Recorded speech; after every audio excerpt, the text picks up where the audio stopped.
Introducing our Gawad America Outstanding Individuals. Starting with Andrew Espiritu, also known as Andrew E., the 2024 Philippine rap icon. Andrew E. Born Andrew Espiritu, is a pioneering figure in Filipino hip-hop, celebrated for his groundbreaking contributions to the rap genre.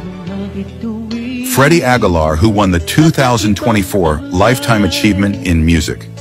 Mula sa wala, ngayon'y tinapating mababa ang lipat, hanggang sa kasalukuyan. General Nicolas Deloso with the 2024 Raja Suleiman. Ito at ipakita sa mundo kung ano ang ibig sabihin ng pagiging pulis para sa Pilipinas. And last but not the least, POW Chief Persida Acosta, honored with the 2024 Diamond Award. Maging sariling buhay. Palayain na ang dapat lumala. Huwag nang intayin at sila'y mamatay pa sa kulungan. Huwag nang intayin at sila'y baldado na sa kapatila. Bubugay sa'yo ng buong puso. Lahat ng ito'y bunga ng pagsisikap mo, ipinagmamalaki ka ng Gawad Amerika.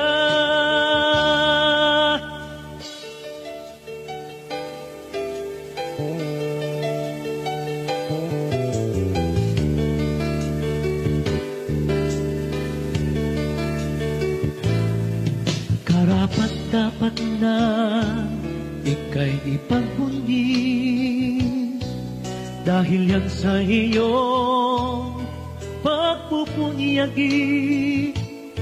Kahit ilang pagsubok ang pinagdaanan, pag-asa'y di nawalan, dapat nang tulan.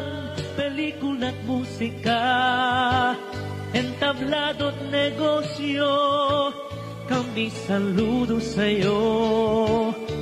Tunay na idolo ka at kahanga-hanga.